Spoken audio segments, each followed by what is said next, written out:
នរងាវលើសូខ្វាយខ្វាយអោខ្មៅបងហើយដាំបាយឲ្យប្តីព្រឹកនេះបងទៅកម្មព្រៃសូមខ្មៅស្រី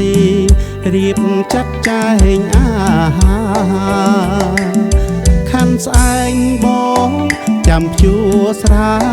ឲ្យតន់ខែ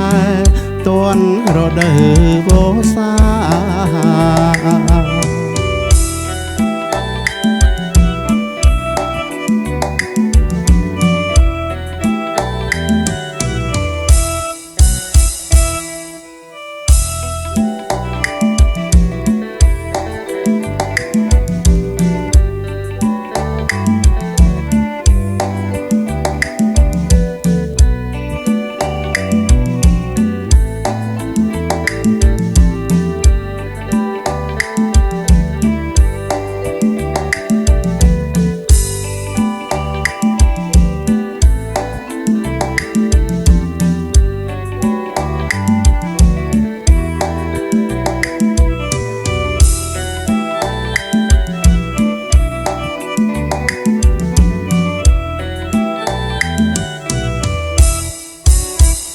ខ្មៅអូនហើយខ្មៅស្រស់នួនល្អ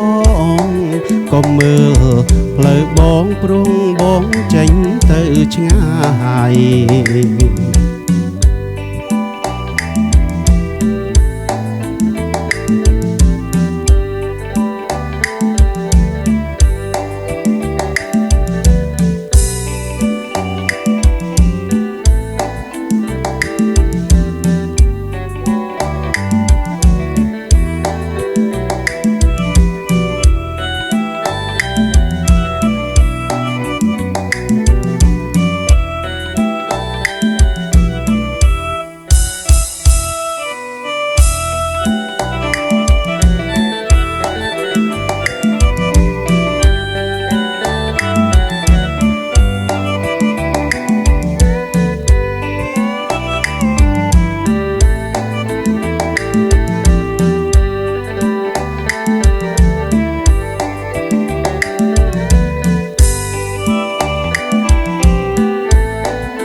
មនរងាវលើ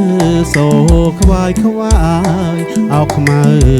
បងហើយដាំបាយឲ្យប្តីព្រឹកនេះបងទៅកម្មព្រៃសូមខ្មៅស្រីរៀបចាប់ចែងអាហារខាន់ស្អែងបងចាំភ្ជួរស្រែឲ្យតន់ខែតន់រដូវវស្សា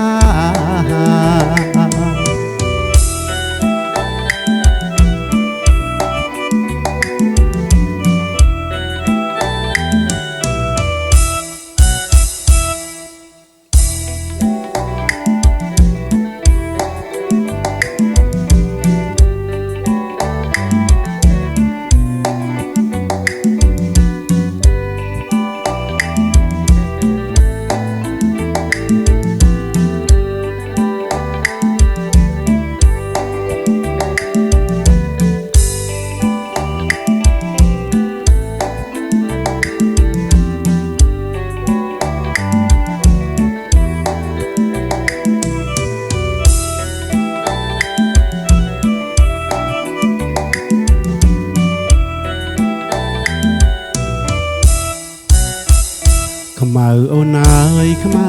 ស្រស់នួនល្អងកុំមើលផ្លូវបងព្រោះបងចេញទៅឆ្ងាយ